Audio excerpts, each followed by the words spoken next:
nous sommes de retour sur le plateau d'Espace Miné. Voici à présent l'instant consacré à l'analyse. Une question s'impose ce jour. La fête de Noël est-elle chrétienne? Nos panélistes sont là pour répondre à cette question et nous nous dirigeons tout droit vers le révérend Lucien Gangham d'entrée de jeu. Révérend, on parle bien sûr de cette fête, la fête de Noël. Aujourd'hui, nous savons que pas mal de chrétiens sont en pleine célébration en ce moment, des chrétiens de certaines obédiences. D'autres chrétiens également sont à la maison en ce moment, ne se sentent pas concernés par la célébration. On parle bien sûr de cette fête, la fête de Noël. Est-elle une fête chrétienne? On s'interroge d'entrée de jeu. Non, la fête de Noël n'est pas une fête chrétienne. Mais plutôt christianiste. Oui. Il y a une différence entre le christianisme et la chrétienté. Donc c'est une fête conçue pour la rhétorique christianiste, paganiste, instituée par Rome.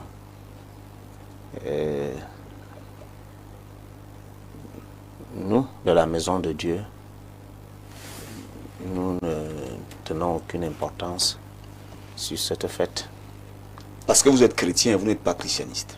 Oui, je suis chrétien. Pour une question d'ordre biblique, il faut une réponse d'ordre biblique. Exact. On ne peut trouver nulle part dans les Saintes Écritures le mot Noël. Mais on peut le trouver dans la mythologie et le culte lié aux mythologies. Quand on entre dans la Genèse de la fête en question, l'histoire est têtue, les données sont là. Nous avons la possibilité aujourd'hui de remonter la causalité des choses pour pouvoir établir la vérité. Et c'est ce qui est d'ailleurs bien, parce que moi j'apprécie le thème qui a été choisi pour le jour. Il faut éclairer l'opinion publique, éclairer les Africains. Oui. C'est pas mauvais, hein, quelque part, mais c'est bien, parce que ceux qui sont dans l'Église en tant qu'organisation peuvent bien fêter ou pratiquer le culte de la fête de Noël. Mais ceux qui sont dans l'Église en tant qu'organisme vivant, ils s'exemptent tout simplement de cette pratique. Les données sont différentes. Chaque milieu a son propre système de valeurs et la vie qui y va avec. Donc, si je peux me résumer, je dis que Noël n'est pas une fête chrétienne, mais c'est une invention faite par Rome et son église, que l'on appelle l'église catholique. Bon, ça a embrasé aussi ses filles. Et c'est ce qu'on voit maintenant un peu partout, et ça prend de l'espace, C'est normal que les choses soient aussi ainsi.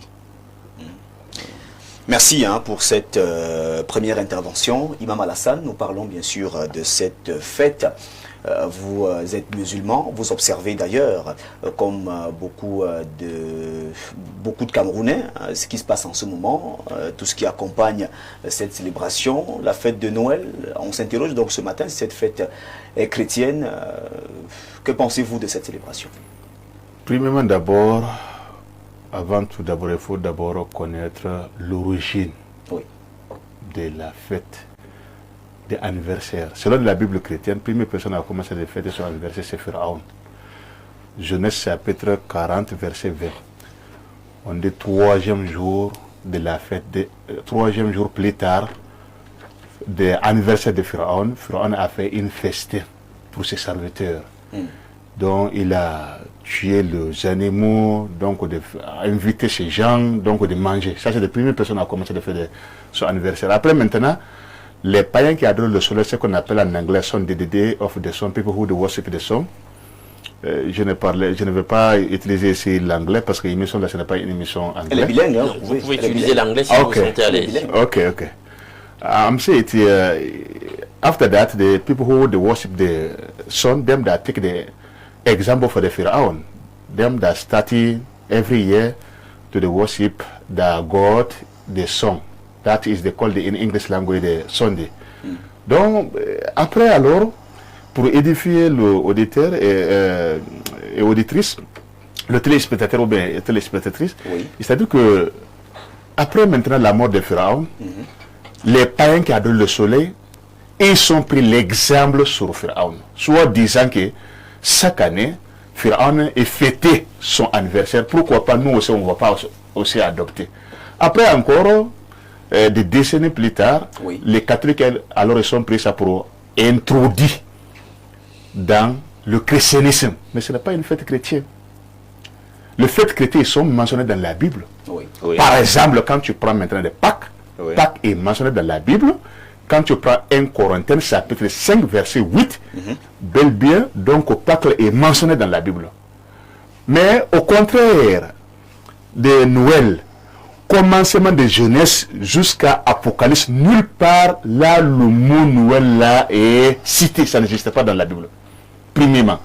Deuxièmement, nulle part dans la Bible là c'était écrit que Jésus est né telle année et tel mois et tel jour, ça n'existait pas. C'est une invention. Quand tu prends même la généalogie de Jésus, donc Matthieu chapitre 1 verset 1, est-ce qu'on a dit qu'il est né tel jour ou bien tel mois? Elle n'existait pas. C'est une invention des catholiques. Vous comprenez? C'est pour cela que ce n'est pas tous les chrétiens qui fêtent le Noël. Le témoin des Jéhovah ne fête pas le Noël, or qu'ils sont des chrétiens. Ce n'est pas tous les chrétiens qui fêtent le Noël. Je pense aussi même les révérends là aussi ne fêtent pas aussi le Noël. Parce qu'elle l'a mentionné tout à l'heure. Ouais, parce qu'il n'y a pas de fondement. Vous comprenez? C'est une invention.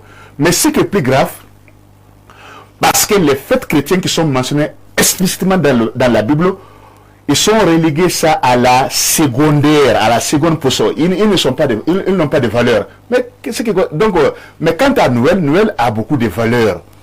Aujourd'hui, on a donné de valeur à quelque chose qui n'a pas de fondement, qui n'a pas de base.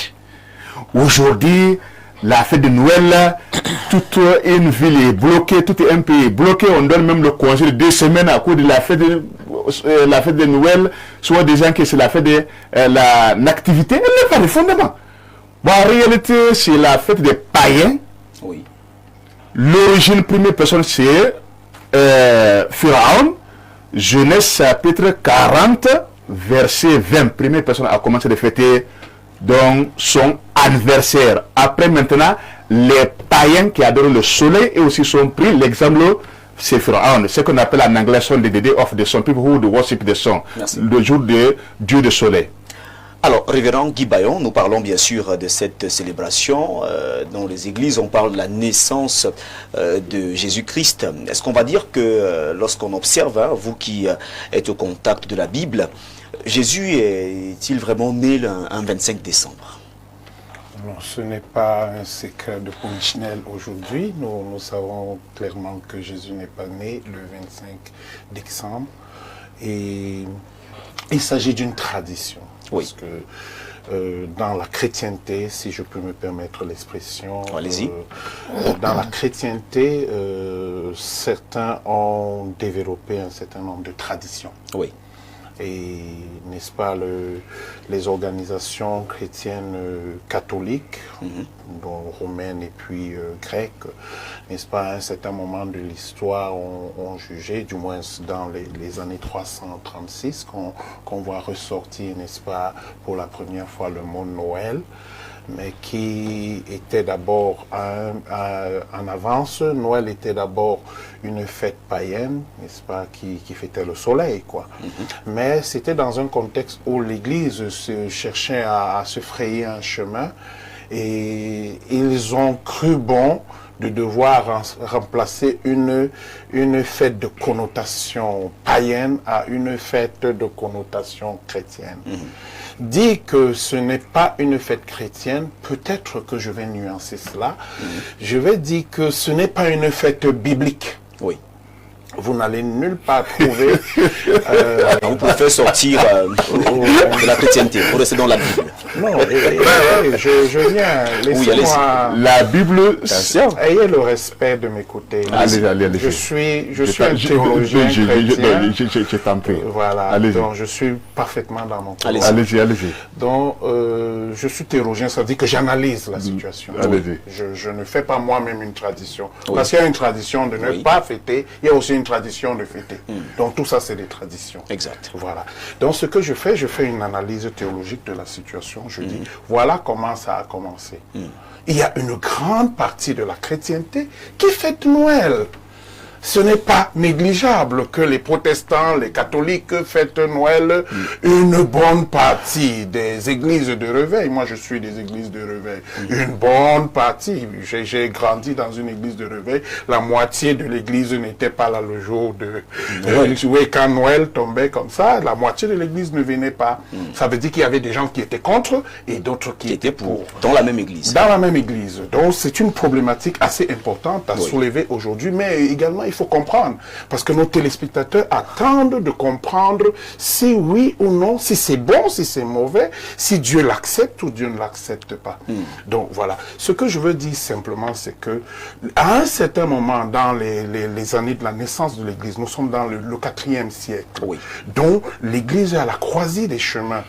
Donc il y a un combat entre ceux qui sont chrétiens et qui décrit un certain nombre de fêtes où on célèbre le soleil, on célèbre ceci, qui voient d'un bon œil que on célèbre maintenant plus le soleil, mais on prend à la place du soleil, on se dit, il y a un autre soleil qui est le Christ, qui est la lumière du monde.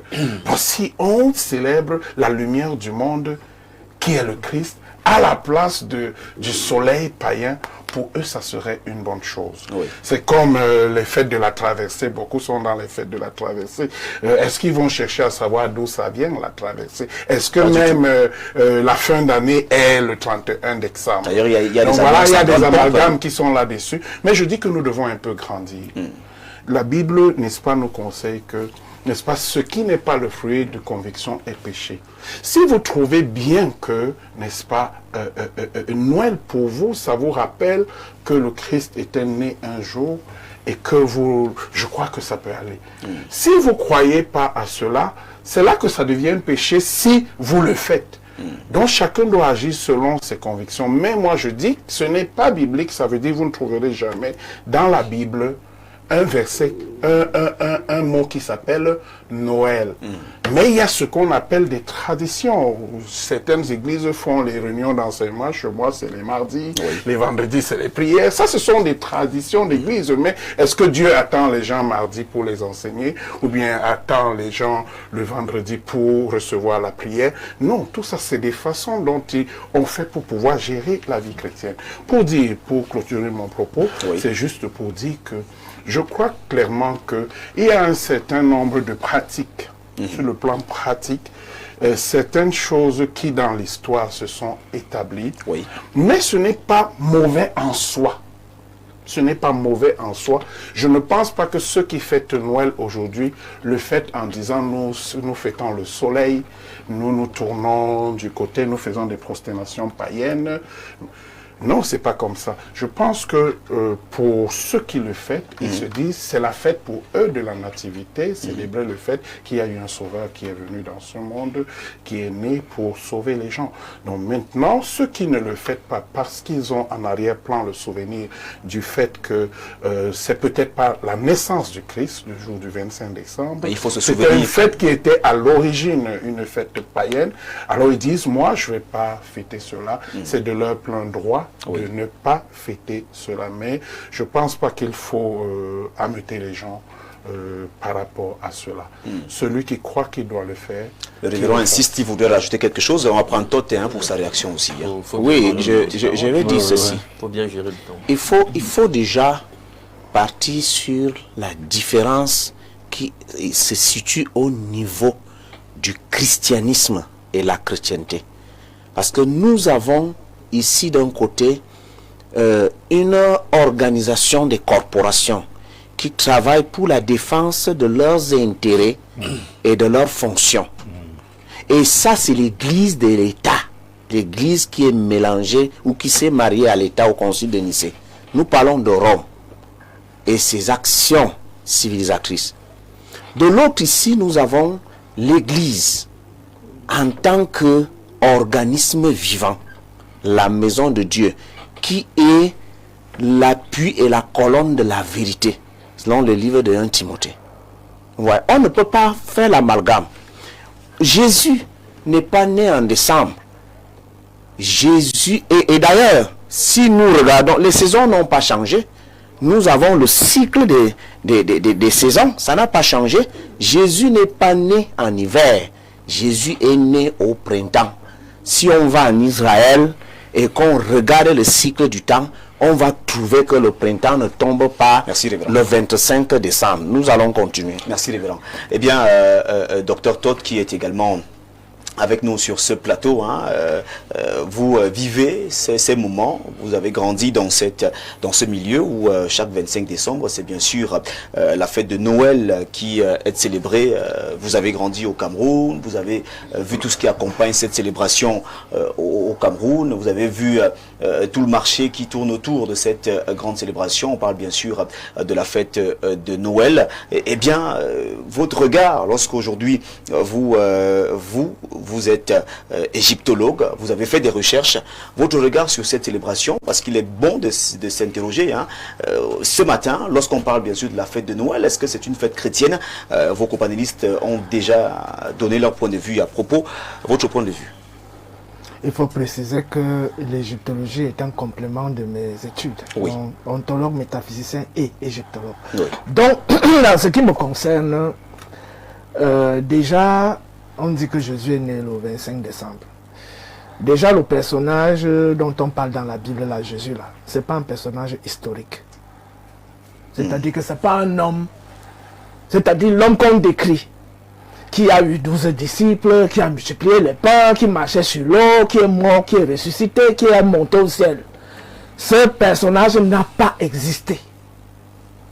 C'est la récupération de la mythologie égyptienne, et laquelle donne notamment Osiris, la divinité Osiris qui est mort et qui est ressuscité. C'est connu, c'est un récit qui est connu plus de 5000 ans avant le christianisme. Donc, le symbolisme chrétien, puisque ceux qui devraient même parler avec autorité du christianisme, ce sont les Romains. Parce que entre l'an 30 avant l'ère actuelle, jusqu'à l'an 400, c'est l'Empire romain qui régnait dans cette zone. Donc Israël, là, était sous le joug de Rome. Donc les Romains étaient mieux placés pour nous dire ce qui s'est passé là-bas. C'est la raison pour laquelle, comme ils n'ont pas cru à l'existence réelle de Jésus, ils ont pris donc un symbolisme issu du mouvement qu'on appelle la secte essénienne, qui a opéré le syncrétisme entre les mystères d'Osiris et d'Isis et le judaïsme des Hébreux. Il y a un ouvrage intitulé The Dead Sea Scrolls Studies, un ouvrage de 1200 pages, où il y a tous les manuscrits des Esséniens, où on montre comment le christianisme est né. Et les trucs des évangiles, les préludes des évangiles se retrouvent là-bas. Donc le Jésus dont on nous parle dans les évangiles là, ce n'est pas un personnage historique. C'est une figure symbolique des mystères d'Osiris et d'Isis, de la mort et de la résurrection. Lesquels mystères renvoient à quoi? Au soleil. C'est-à-dire à la disparition du soleil de l'horizon, oui, au moment de la précession des équinoxes.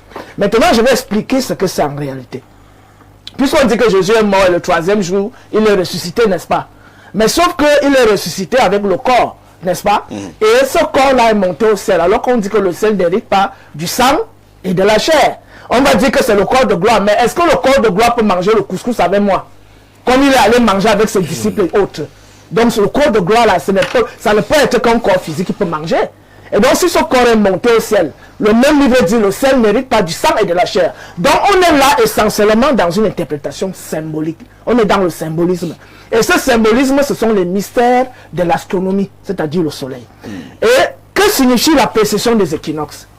La précession des équinoxes est le lent mouvement de rotation qui fait basculer l'axe de rotation de la Terre par rapport à ce qu'on appelle à l'équateur céleste. C'est-à-dire, lorsque le soleil, la Terre est d'abord ronde au niveau de l'équateur, oui, et plate au niveau des pôles. Et dû à l'attraction de la lune et du soleil, ça crée donc ce mouvement de basculement comme une toupie qui est en train de ralentir. Donc l'axe de rotation bascule. Et ça provoque quoi? Ça provoque un avancement des équinoxes, l'équinoxe du printemps et l'équinoxe d'automne, de 26 heures. 26 heures. Et ce cycle peut durer pendant 26 000 ans. Oui. Donc, ça fait que quand il y a donc un décalage, un avancement des équinoxes de 26 heures, oui, ça provoque ce qu'on appelle les solstices, c'est-à-dire les deux solstices. On a le solstice d'hiver et on a le solstice d'été. La différence entre le solstice d'hiver, c'est que c'est orienté vers le pôle Nord. Et le solstice d'hiver a donc pour conséquence que le jour, la durée de rayonnement du soleil est plus réduite par rapport à la durée de la nuit. Oui. Le solstice d'été, le soleil brille plus, c'est-à-dire les journées sont plus longues et les nuits sont plus courtes. Et maintenant, au niveau donc du solstice d'hiver, le soleil atteint donc c'est-à-dire la position apparente du soleil, atteint son point maximal au niveau de l'inclinaison face à l'axe de rotation de la Terre.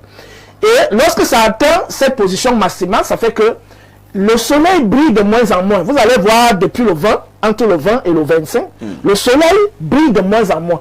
Ça veut dire que symboliquement, le soleil meurt. Donc, entre le 20 et le 22, le soleil meurt et ressuscite entre la nuit du 24 et du 25. C'est ça le symbolisme qui est caché derrière.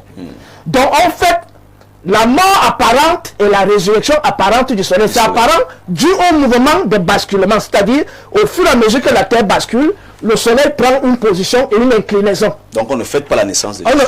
En fait, c'est maintenant associé donc au symbolisme chrétien. Oui. C'est-à-dire, il est mort et 3 jours plus tard, il est ressuscité. Ça veut dire qu'il est mort le 22 et il ressuscite le 25.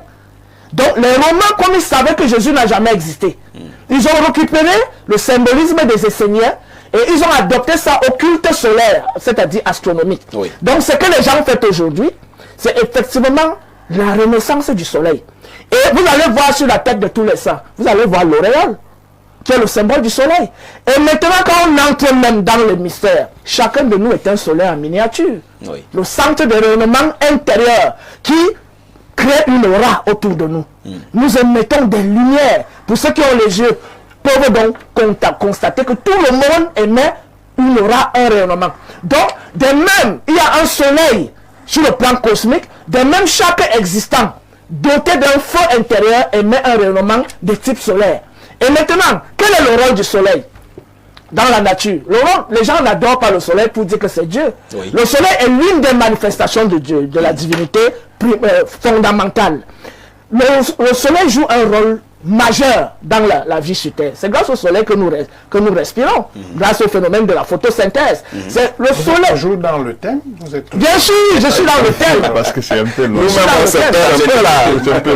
il est en train de chuter d'ailleurs. La fonction du soleil, pourquoi le soleil est un élément majeur et pourquoi il est assimilé aux grands guides spirituels tels que Osiris, Horus et peut-être plus tard à Jésus, puisqu'on assimile les mystères de Jésus, de la mort, la résurrection, les récupérés de l'Égypte pharaonique. Les Hébreux ne connaissaient pas ça. Ce sont les Esséniens qui ont fréquenté les Égyptiens, qui ont donc opéré un syncrétisme entre le judaïsme et les mystères d'Isis. Le rôle du soleil, c'est de donner la vie sur Terre. Le rôle du soleil, c'est de réguler la Terre. C'est le recteur. À midi, il y a des choses que tu peux prononcer devant le soleil et ça se réalise. Maintenant, docteur, toi, que retenir, la fête de Noël est-elle la fête de Noël est une fête astronomique, liée à l'astronomie. Maintenant, sur le symbolisme religieux, peut donc être assimilé à la mort de la conscience, à la renaissance de la conscience, à la mort des divinités, certaines divinités ou certaines figures emblématiques des religions, et à la résurrection de ces divinités et de ces symboles légendaires. Merci. Donc, on retrouve le personnage fictif qu'on nomme Jésus, mais qui pour moi demeure un symbole purement. Voilà, pour vous, il demeure un symbole. Alors, Alain Douc, oui, je reviendrai vers vous. Alain Douc, on parle bien sûr de cette célébration de la fête de Noël. Lorsque nous avons écouté le révérend Guy Bayon, il nous expliquait d'ailleurs que dans une église, il a fréquenté cette église, dans cette église, le jour de Noël, il y en a qui venaient à la célébration, il y en a qui ne venaient pas. Comment comprendre si aujourd'hui, certaines personnes considèrent cette fête comme, certains chrétiens la considèrent comme étant une fête chrétienne, et d'autres chrétiens ne considèrent pas la fête de Noël comme étant une fête chrétienne? Qu'est-ce qui pourrait créer ce méli-mélo entre les chrétiens? Bien. J'aimerais d'abord dire à mon devancier qu'il n'y a pas que cette bande de terre qu'on a bien voulu appeler Palestino-Israël, qui a été sous occupation romaine depuis l'an 30 avant Jésus-Christ jusqu'à l'invasion musulmane.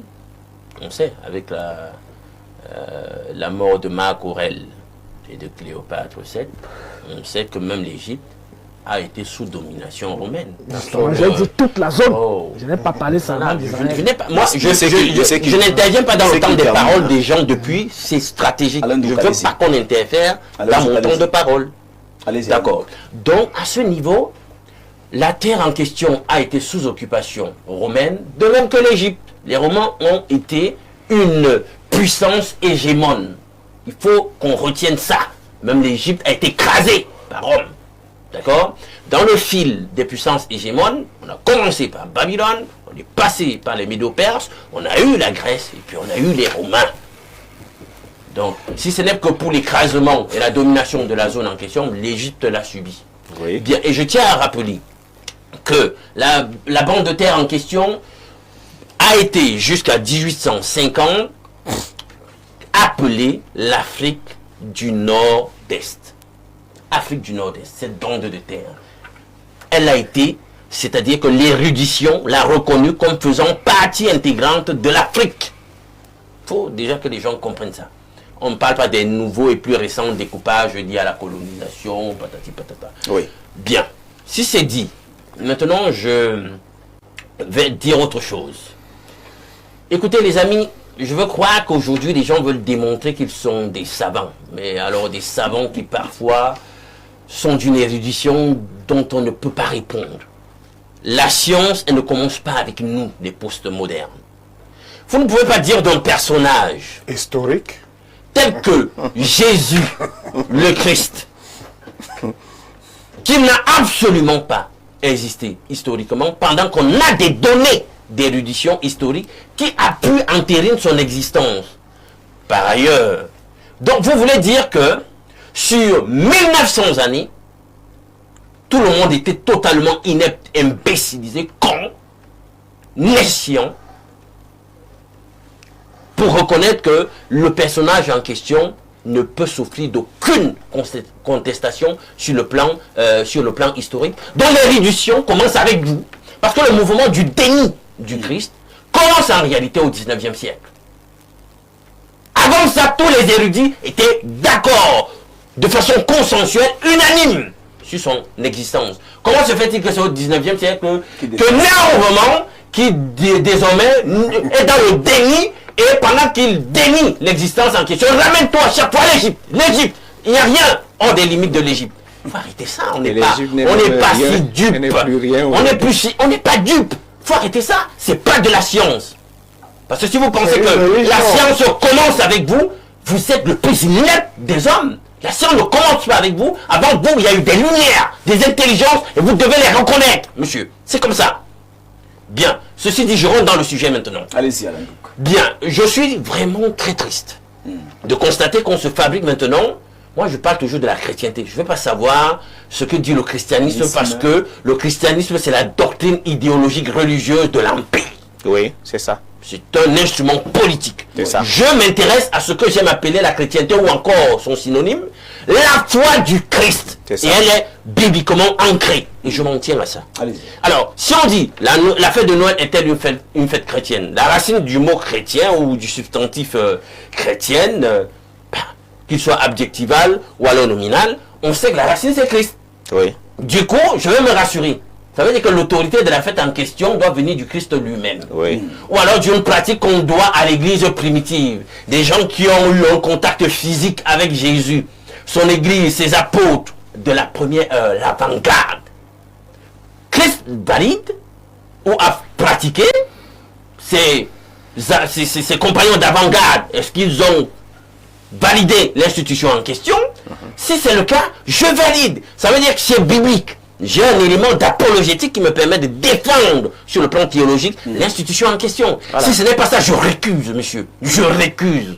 Bien. Maintenant, j'ai parcouru la Bible, je n'ai vu nulle part où il est indiqué qu'on doit avoir un mémorial de la nativité, de la naissance du Christ. Ni lui, ni d'aucune personne. Au contraire, il institue même un mémorial pour sa mort. Donc, dans la sphère chrétienne, la mort a plus d'importance que la naissance. Et je ne suis donc pas étonné. Quand j'ai lu donc ce que Anton Szandor Lavie, qui est le créateur de l'église de Satan, dit, par exemple, de l'anniversaire, où on s'auto-adule et on s'auto-gratifie au travers d'un jour de célébration pour nous, pour rappeler notre naissance, il dit que dans le calendrier satanique, c'est une des plus grandes festivités. Et je l'ai déjà dit ici avant, sur ce plateau. Le fait que le Christ n'a donné aucune recommandation sur sa naissance, justement, ça me permet de voir plus clair. Pourquoi donc la vie indexe, d'accord, pointe du doigt cette institution d'anniversaire pour dire que c'est une des principales festivités de Satan. C'est harmonieux, on comprend aisément. La mort a plus d'importance dans la sphère chrétienne que la naissance. Maintenant, revenons techniquement. Les apôtres n'ont pas validé, on ne voit nulle part où ils célèbrent ça, où ils valident cette nativité. Ils ont plutôt une institution dans Jean 13 qui parle plutôt et institue comme mémorial la mort. Vous allez chercher votre nativité là-haut. Techniquement, il a commencé avec un argument là tout à l'heure. Techniquement, ce n'est pas possible. Est-ce que, sur je veux dire, l'aspect, voilà, l'aspect de la date, on voit bien d'après l'évangile selon Luc, que, mais, écoutez, la nativité en question, ben, on dit que les bergers étaient à la belle étoile. Voilà, le récit de Luc. au printemps. D'accord. Vous ne pouvez pas paître du troupeau à la belle étoile en hiver. Il faut qu'on soit clair là-dessus. Et je fais un clin d'œil pour dire que récemment, il a quand même neigé durement au Maroc. Bien. Pour ceux qui pensent que quand on dit que cette bande de terre était appelée jusqu'au la moitié du 19e siècle l'Afrique du Nord-Est, ils ne veulent pas comprendre, ils vont vous dire, oh, est-ce qu'il neige là-bas, est-ce qu'en Afrique il neige en Afrique, oui. Il neige au Maghreb. Maintenant même. Bien. Ok, si on est d'accord, rentrons dans la technicité. C'est ce qu'on voit aujourd'hui là. C'est-à-dire que nous sommes dans une situation où on a pris une célébration, un culte qui n'a rien à voir avec les réalités bibliques, chrétiennes ou apostoliques, on lui a donné un vernis pseudo-chrétien. Alors, qu'est-ce qu'on célébrait? Parce que plusieurs traditions de peuples, dits entre guillemets païens, connaissent ces célébrations et en la date en question. Le 25 décembre. Il faut qu'on soit sérieux. Pourquoi? Parce que ces peuples, justement, avaient une célébration liée à l'astronomie, comme Thoth le disait ici. Hein? Le solstice d'hiver. Pendant le solstice d'hiver, justement, la durée des jours est rallongée. On célèbre dans le soleil invincible qui s'affirme dans sa course et qui fait du bien à l'humanité.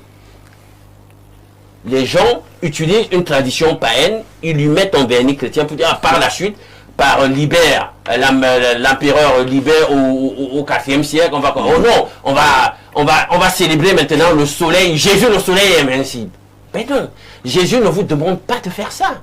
Vous n'allez pas, je pense que la Bible est claire, hein, vous n'allez pas de la même source, il ne coule pas une eau douce et une eau amère. On est d'accord? C'est Isaïe qui le dit. Paul dit, vous n'allez pas vous mettre sous un attelage étranger. La Bible est claire, on ne fait pas ce genre de syncrèse. On ne fait pas ce genre d'amalgame. Parce que le Dieu de la Bible, justement, c'est le Dieu de l'exclusivité. C'est ça, c'est ce qu'il a dit, ou ce n'est pas ça. Alors, cette tradition remonte donc, comme je le disais, à la célébration du Sol Invictus. Oui. Soleil victorieux, triomphant.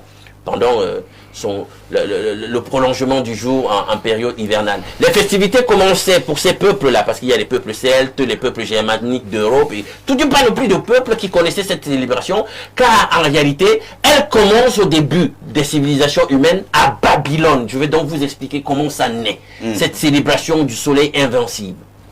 Rome, je vais aller de Rome, puis je vais remonter jusqu'à Babylone, souffrez que je le fasse comme ça. Allez-y. Donc, à Rome, on a les Saturnales.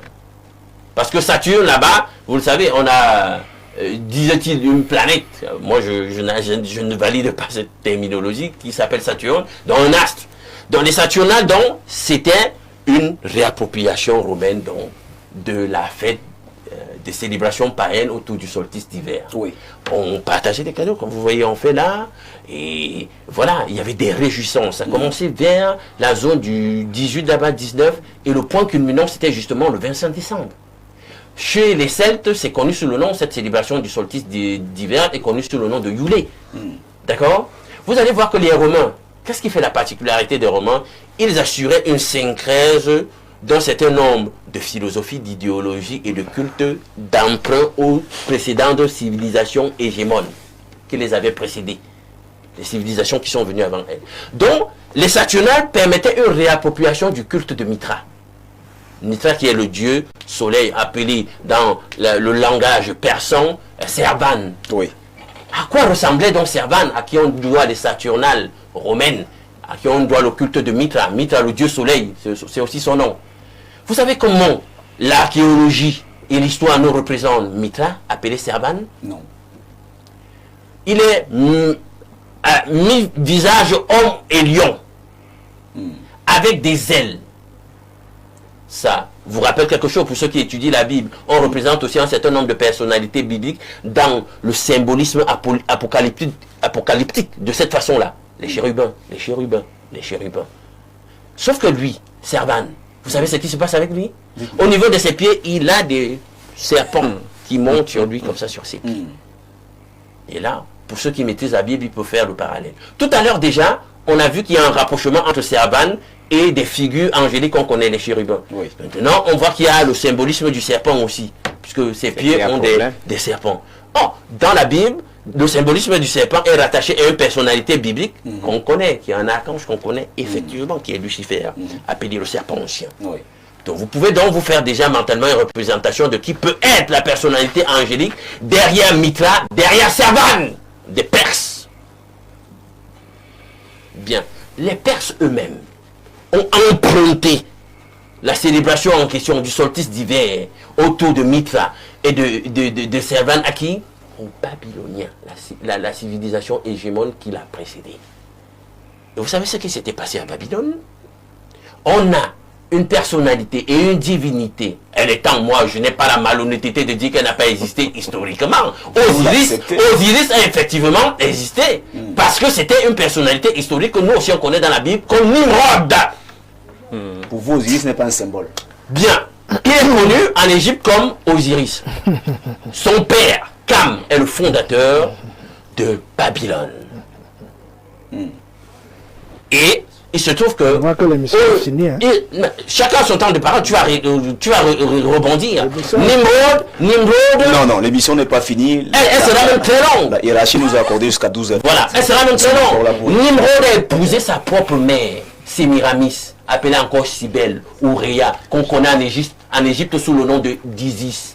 Il a épousé sa propre mère et ils ont fait un enfant qu'on appelle Tammuz. Tammuz connu en Égypte sous le nom d'Osiris. Alors, quand le patriarche biblique, descendant de Noé, Seth, là, vous allez lire ce qu'en dit l'éminent professeur Alexander Hislop dans son livre Les Deux Babylones. Quand Seth, professeur émérite d'histoire, quand Seth, et il n'est pas le seul qui le dit, quand Seth a tué en réalité Nimrod, sa mère et épouse Sémiramis a créé toute une construction mythologique pour faire croire aux gens que quand Seth l'avait tué, il n'est pas mort. Qu'en réalité, il a régénéré par le truchement d'un arbre. Vous comprenez pourquoi pendant la Noël, il y a ce qu'on appelle l'arbre de Noël. Et il y a des fresques antiques sur le plan archéologique qui représentent effectivement Nimrod à cette époque avec un bout de plan d'arbre dans ses représentations. Oui. Elle a dit qu'il était ressuscité et qu'il logeait dans le soleil. Vous comprenez le parallélisme? Soleil. Oui. Nimrod qui ressuscite va dans le soleil. Les Perses qui adoptent l'adoration du soleil par Mitra et Servan. Puis les Romains, les Saturnales. Puis la consécration de toute cette économie des peuples qui célèbre le soleil invincible pendant le solstice d'hiver. c'est à Babylone que se trouve cette célébration. Et la date, effectivement, n'est pas anodine. C'est effectivement le 25 décembre, parce que ça marque en réalité la date de naissance, en réalité, de Tammuz, le fils incestueux d'Osiris ou Nimrod avec sa mère Sémiramis ou Isis. Merci Alain Douk. Alors nous reviendrons vers vous tout à l'heure. Nous avons l'occasion de prendre quelques réactions. Il y a des téléspectateurs qui réagissent massivement. Bonjour à tous. Noël est une entreprise commerciale qui n'a rien à voir avec le Christ. Alain Douk est sur le droit chemin. Pas de théologie d'emprunt lorsque la Bible est précise.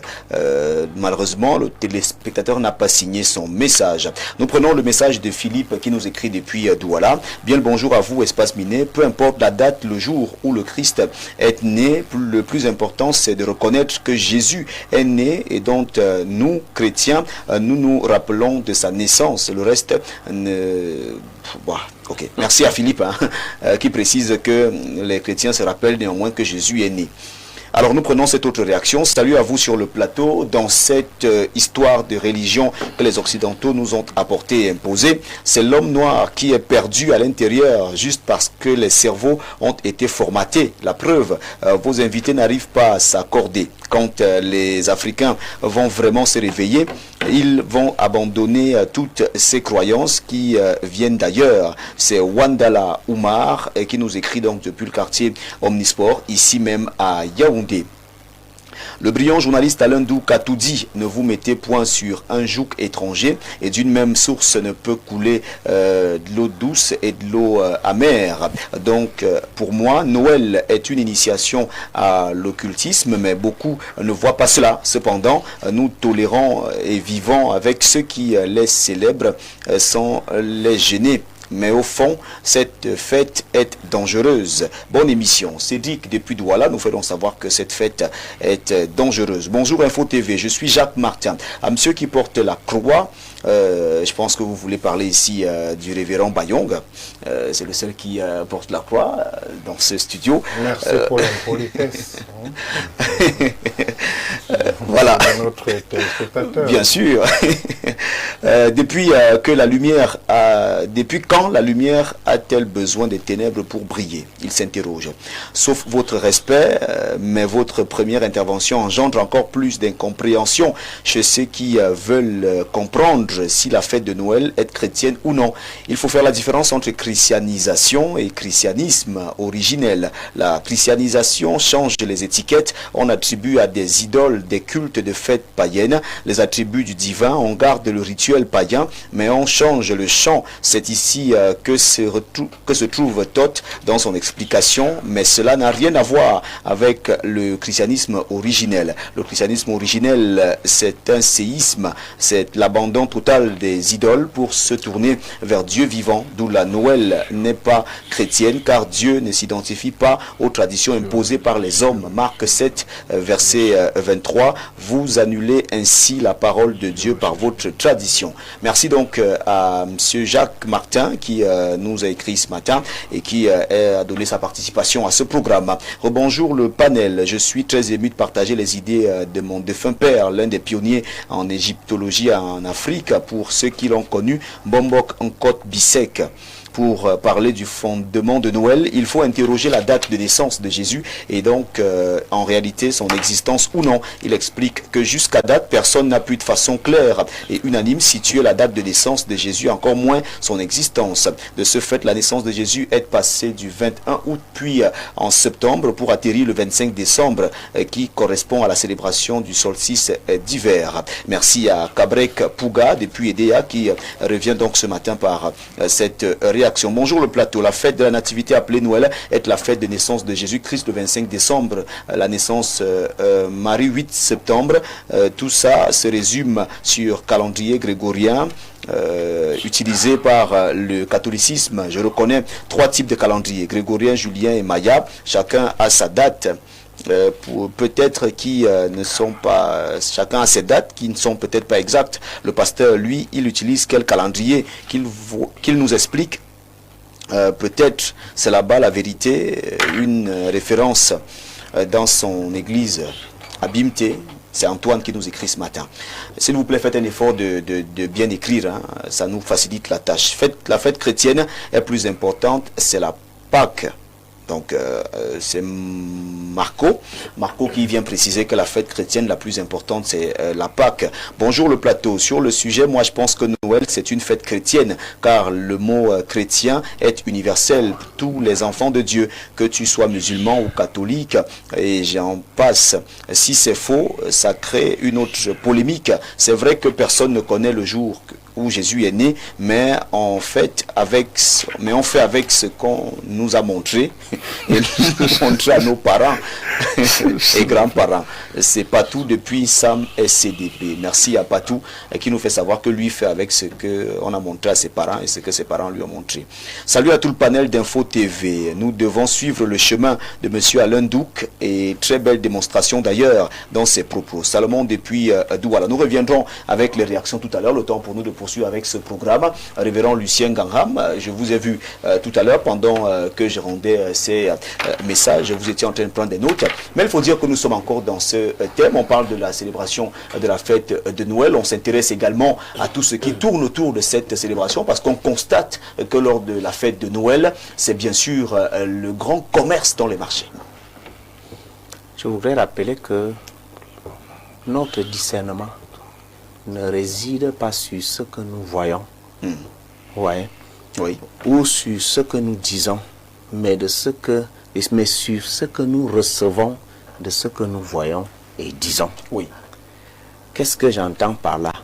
Nous ne sommes pas responsables d'être nés pécheurs ou ignorants, mais nous avons la responsabilité aujourd'hui d'établir les faits et de voir l'orientation que nous devons prendre. Le syncrétisme religieux existe depuis bien des temps. Oui, ça existe. Et nous connaissons la grande machine qui œuvre dans ça avec ses filles. Je réitère ma phrase. Donc, tout est révélé au grand jour. Ce qui a un commencement a une fin. Il y a une différence entre le mensonge et la réalité. Une différence entre l'invention et la réalité. J'apprécie mon confrère là, oui, parce que l'histoire c'est quelque chose qui est bien à connaître. Et l'histoire a une couleur, ça a une dimension, ça décrit les faits, et ces faits sont porteurs d'inspiration. Le judaïsme est une préfiguration de la chrétienté.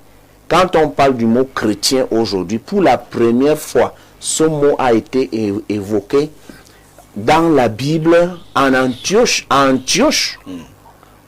Et pourquoi ça a été évoqué? C'est écrit que on les reconnut pour avoir marché avec Jésus.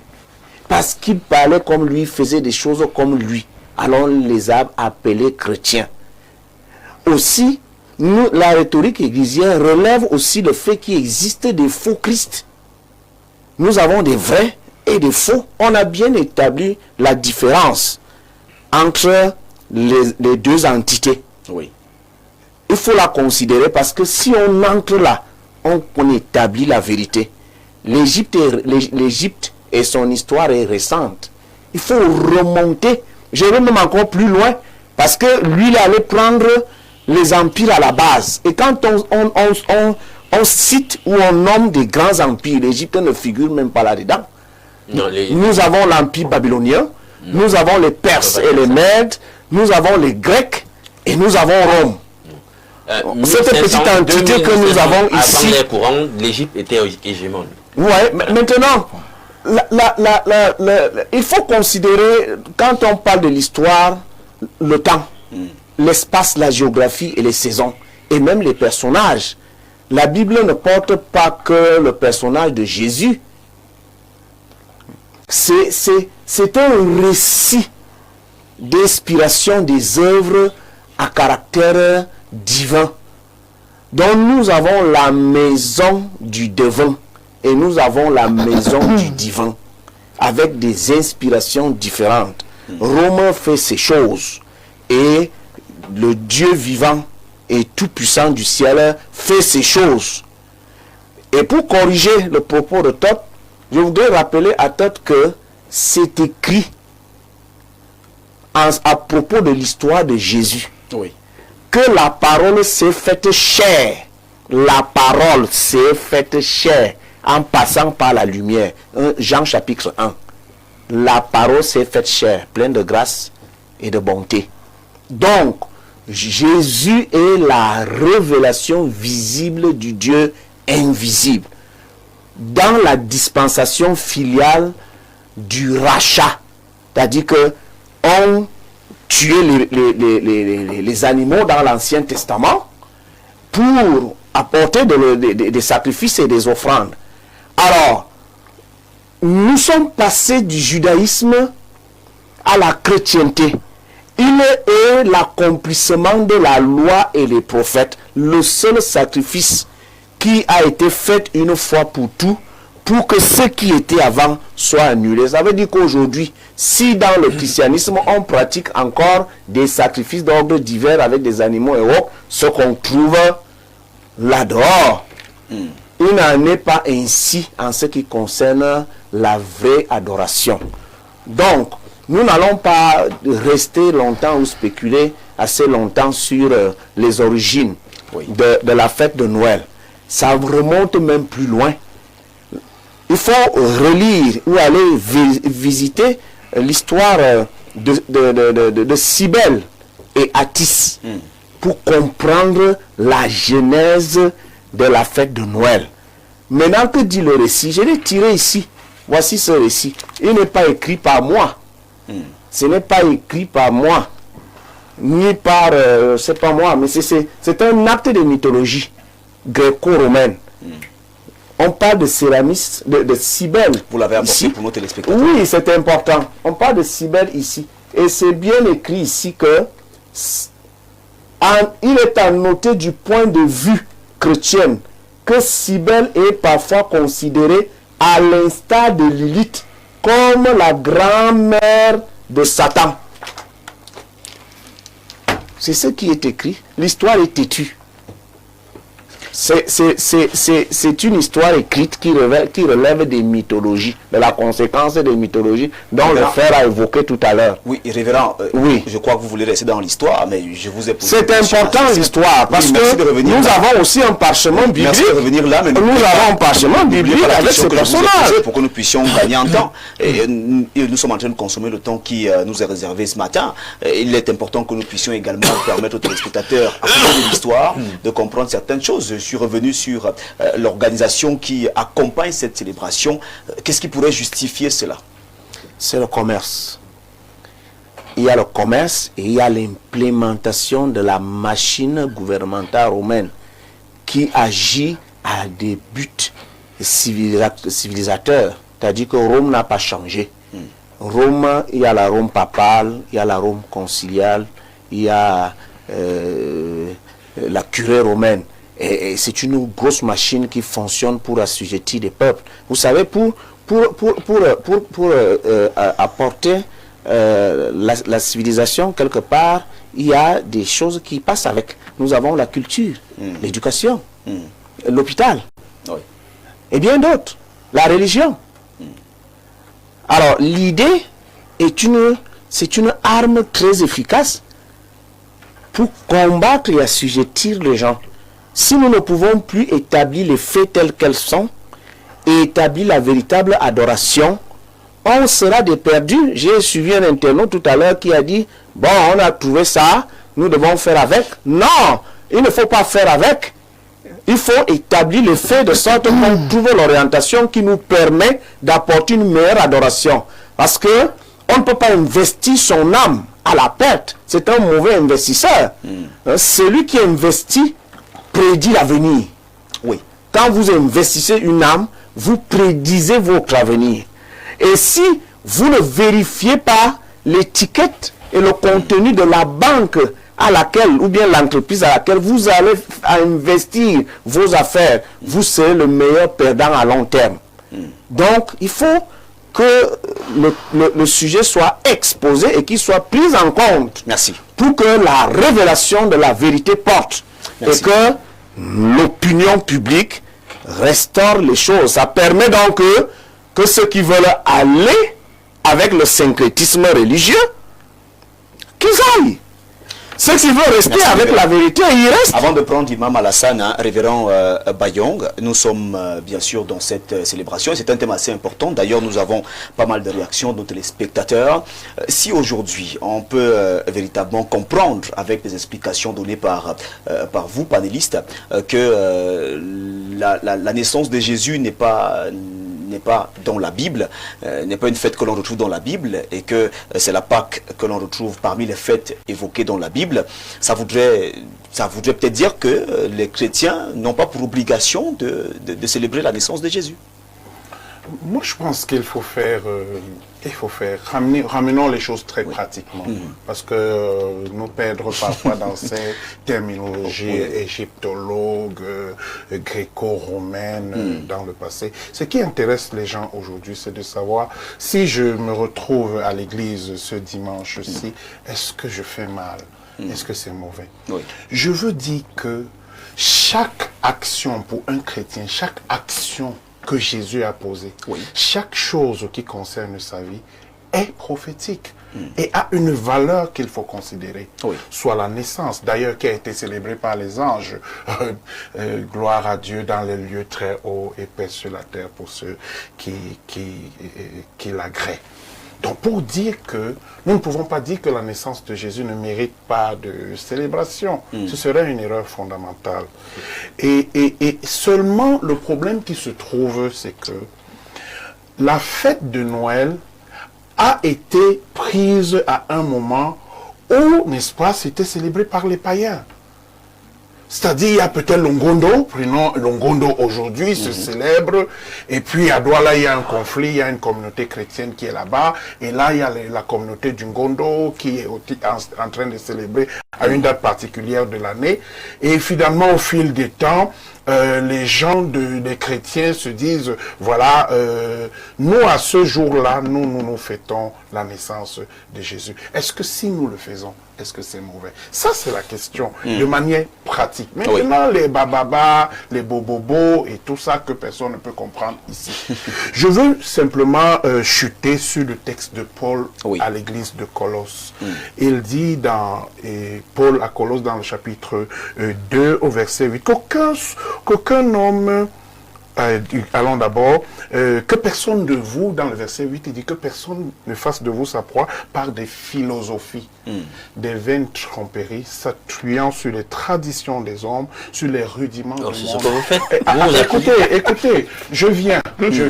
Parce qu'il faut mettre les choses chacune à sa place, s'appuyant sur les traditions du monde et non sur Christ, car à lui habite corporellement toute la plénitude de la divinité. Qu'est-ce que ça veut dire? Je veux d'abord vous dire que ce matin chez moi, l'église est fermée. Nous n'avons pas célébré la nuit. Ça veut dire que ça passe comme un jour ordinaire. Mais je veux grandir un peu. En même temps, avec celui qui se retrouve à l'église ce matin, essayez de comprendre et lui dire, monsieur, comme tu es parti à l'église ce matin, est-ce que c'est mauvais? Parce que ce sera ça sa question. Et je lui dis, monsieur, si tu es parti à l'église ce matin, tu as bien fait.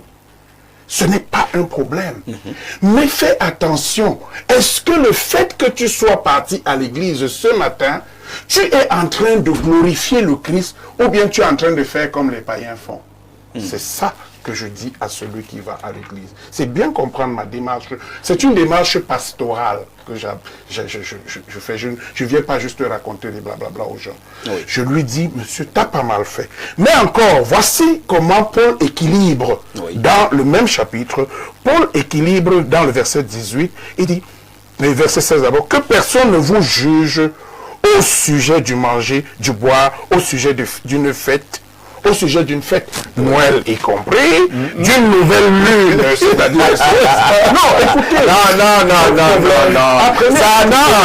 Il faut citer le texte. Apprenez, je suis en train de lire. Je suis en train de lire dans la Bible. Je suis en train de lire. Que personne, dans verset 16, Colossiens 2, que personne ne vous juge au sujet du manger ou du boire, au sujet d'une fête, d'une nouvelle lune, les solstices, les équinoxes, les ceci et cela, ou des sabbats, parce qu'à l'époque, le sabbat se pratiquait. Il dit, c'était l'ombre des choses à venir, mais le corps est en Christ. Verset 18, que personne sous une apparence d'humilité, par le culte des anges, ne vous ravisse au gré la course, tandis qu'il s'abandonne à ses visions et qu'il est enflé d'orgueil sans s'attacher au chef. Voilà, c'est pour dire que, je dis bien que j'équilibre. Oui. C'est-à-dire que lorsque vous fêtez Noël, vous ne le fêtez pas parce que les païens le font. Vous êtes attachés sur le Christ. Tout ce que vous faites, que ce soit le lundi, les gens vont au culte dimanche, ce sont le jour du soleil. Ça pourrait, et c'était un jour païen. Donc, si vous avez choisi d'aller au culte dimanche, ne vous faites pas un problème de conscience parce que vous êtes sous l'autorité du Christ. Si vous êtes le jour de Noël et que vous voulez fêter la naissance du Christ, vous n'êtes pas en train de mal faire, parce que se réjouir de la naissance de Christ, ce n'est pas une mauvaise chose. Je ne suis pas en train de me réjouir de la naissance de Satan, de la naissance de ceci, les égyptologues et tout ça. Je suis en train de me réjouir de la naissance de mon Sauveur. Oui. Et c'est biblique et c'est normal. Par contre, je dois éviter de faire les choses que les païens font. C'est là que je suis en train de faire une démarche pastorale pour dire à mes fidèles qui me posent la question de savoir si c'est une fête chrétienne, s'ils peuvent se retrouver à l'église ou pas, ou celui qui va me demander, mais je vois les gens aller à l'église, pourquoi moi je ne fais pas? Moi, parce que en réalité, nous avons des chats à fouetter, nous avons d'autres choses à faire, et nous n'avons pas jugé que nous devons faire un événement aujourd'hui. C'est juste pour montrer que nous transcendons tout cela. D'accord. Nous allons au-delà d'un jour, d'une fête. Nous sommes en Christ. Notre sabbat n'est pas un jour. Notre Noël, ce n'est pas un jour. C'est une vie, c'est une façon d'être. C'est comme ça que nous appréhendons la chose. Il pourrait arriver un jour, vous venez un jour de Noël à l'église, vous trouvez que nous, on a cérémonie. Ah, d'accord. C'est ce que je veux dire. Merci. Mais que celui qui le fait ne se sente pas coupable. Si les chrétiens, s'ils pratiquent la parole de Dieu, qu'ils ne se sentent coupables en aucune chose, celui qui ne le fait pas, Dieu les accepte tous les deux de cette façon. C'est ce que je veux, c'est mon approche. Imam Alassane, on parle de Noël, Noël qui est une célébration, ça voudrait dire que les chrétiens doivent fêter avec beaucoup de joie, doivent manger, doivent célébrer avec tambour et trompette la naissance de Jésus. Premièrement, d'abord, le chrétien ne doit pas fêter parce qu'il n'a pas de fondement. Quand le gens s'assit, donc fait une analyse, pour ne pas dire une analyse bidon, donc de fabriquer une journée, donc de prendre l'exemple sur le païen. L'autre révérend Moussanga, il a dit que s'il faut choisir un moment, ça doit être la printemps, ce que vous avez dit. Oui. Bon, par exemple, quand tu prends Luc chapitre 1, verset 26, qu'est-ce qu'il écrit là? 6e mois plus tard, Dieu a envoyé l'ange Gabriel dans une ville de Galilée appelée Nazareth. C'est une jeune fille liée par fiançailles à un homme nommé Joseph dans la descendance de David. Cette jeune fille, il s'appelait Marie. L'ange rentra chez elle. Il lui dit, réjouis-toi, toi à qui Dieu a accordé sa faveur. Le Seigneur avec toi. Marie fut profondément troublée par cette parole. Elle se demandait ce qui signifie cette salutation. L'ange lui dit, alors, n'aie pas peur Marie, car Dieu t'a accordé sa faveur. Voici, bientôt, tu seras enceinte, tu mettras au monde un fils, tu lui nommeras Jésus. Bon, ici, là, si on prend alors ce verset-là, oui. On dit 6e mois, Dieu a envoyé de l'ange. Bon, la grossesse doit faire combien de mois? Au minimum 9 mois. Donc quand tu prends ça, la naissance, ça doit être fait environ donc au mois de mars comme ça là. Environ mois de mars. Bon, d'abord ça c'est d'abord une calcul d'abord bidon. On ne doit pas dire comme l'autre pasteur là qui est en face là qui vient de Révérend Bayon. Révérend Bayon qui dit tout de suite là, si tu avais un chrétien, donc il est en train de fêter, tu ne dois pas lui condamner. Non, mais pourquoi on ne valorise pas les autres fêtes qui ont des fondements? Ça veut dire qu'ils sont contre Christ même. Ils sont contre Jésus. Oui. Parce que si tu aimes quelqu'un, tu dois alors suivre selon ce qu'il t'a recommandé, pas que tu vas inventer ce qui n'était pas dit. Oui. Pourquoi il ne valorise pas les autres fêtes qui sont mentionnées, Nous valorisons. Non, pas comme ça là. Et l'autre révérend a bien parlé, c'est une chose de business, c'est des affaires. Parce que quand le mois de Noël, on va, même le transport là, on augmente donc le prix des transports, donc on vend beaucoup de choses, tout le prix là, on varie tout le prix. C'est une affaire de business. C'est l'Empire romain qui ont adopté ces fêtes païennes, venaient imposer aux gens, et ces États aussi sont pris comme une fête de l'État. Donc ce qui est condamnable, un bon chrétien qui dit qu'il aime Jésus, il ne doit pas fêter ça. Parce que comment tu peux dire que tu aimes Jésus? Tu peux aimer Jésus plus que Pierre? Il doit seulement fêter la mort de Jésus. Non, mais elle est écrite. Si Jésus est mort, il n'est pas né. Non, il est né, mais quel jour? Voilà, vous avez alors pris ça où? Ils ont choisi un jour. Un jour, mais quoi, en copiant, c'est le païen. En copiant, c'est le païen. Mais si, il faut faire une bonne calcul. Ne pas soulager. Est-ce que c'est important de fêter la naissance de Jésus le jour même où il est né? Hein? Oui. Bon, ici, là, si tu peux dire peut-être que je suis content de la naissance, selon les chrétiens, donc je suis content de la naissance alors de la personne de Jésus, donc de célébrer ça là, elle a une signification. Votre anniversaire, vous le fêtez essentiellement le jour de votre anniversaire? Non, moi je ne fête pas. Parce qu'on n'a pas nous enseigné ça. Elle n'est pas mentionnée dans le Coran. Il y en a qui fêtent leur anniversaire pendant toute l'année. Non, il y a les gens qui font comme ça. Vous comprenez? Moi, tant que l'année n'est pas finie, il fête son anniversaire. Mais je voulais. Mais je voulais revenir. Je voulais revenir. On appelle comment égyptologue là? Oui, docteur Todd. Il est métaphysicien, il est égyptologue et il est anthologue. Il aime bien qu'on le rappelle. Bon, c'est un grand savant, moi je le respecte beaucoup, mais il ne doit pas dire que Jésus c'est une chose symbolique, elle n'a pas existé. Non, Jésus a existé. Merci. Alors, docteur Todd, les gens sont vus Jésus, les gens sont marchés avec Jésus, les gens sont mangés ensemble avec Jésus. Jésus enseigne les gens physiquement. Merci. Docteur Todd, nous sommes presque au terme de ce programme. Il faut dire ici que vous avez fait couler beaucoup d'encre de salive, des messages je reçois encore. Nous sommes bien sûr dans cette célébration aujourd'hui où une partie de chrétiens est en train de célébrer la naissance de Jésus. Une autre partie ne célèbre pas cette naissance de Jésus. On pourrait peut-être dire qu'il y a un anguille sous roche.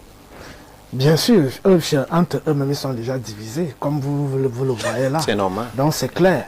Si vraiment ils adorent le même Dieu, on ne comprend pas pourquoi à l'intérieur de leurs histoires là, ils sont divisés. Donc je voudrais revenir sur certains points. La première chose à laquelle j'exhorte les gens sur ce panel, c'est le respect. Quand on prend la parole pour faire des développements, il faut éviter d'injurier les autres. Parce que nous tous sommes pas passés par cette méthode. Je suis même très brutal. Un ancien rappeur, je rappelle. Donc nous tous sommes pas entrés dans la sauvagerie. Voilà. Mais comme j'ai quand même fait beaucoup d'écoles et j'ai travaillé sur la maîtrise de soi, je suis obligé de faire des développements sereins. Pour le bien de vos téléspectateurs. Pour le bien des téléspectateurs. Donc, parle de respect. Je voudrais donc notre Seigneur. Il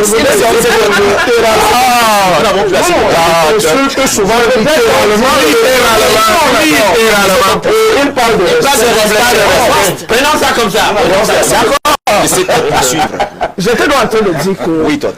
La spiritualité dans sa réalité doit être vivante. Quand on dit qu'ils adorent le Dieu vivant, Jésus il est où? On voit le soleil. Le soleil est là. Tu fermes les yeux, tu ouvres les yeux, le soleil est là. Tu comprends ce que je veux dire? Je comprends. Et moi qui parle, je suis un soleil incarné.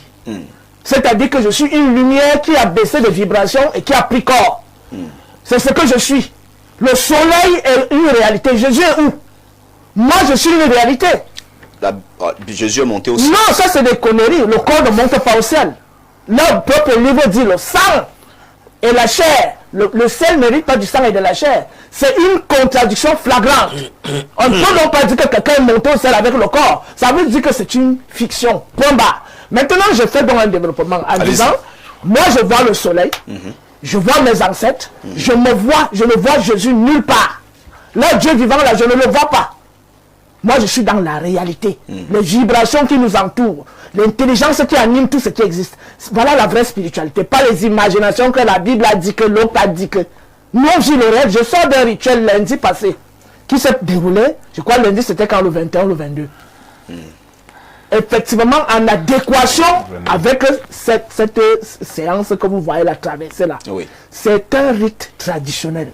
Et la tradition se base sur le réel, pas sur les choses que les gens ont dit, qu'on a dit, que les choses que vous ne vivez pas. Vous croyez à ce que vous ne vivez pas. Vous célébrez le jour de naissance de vos parents?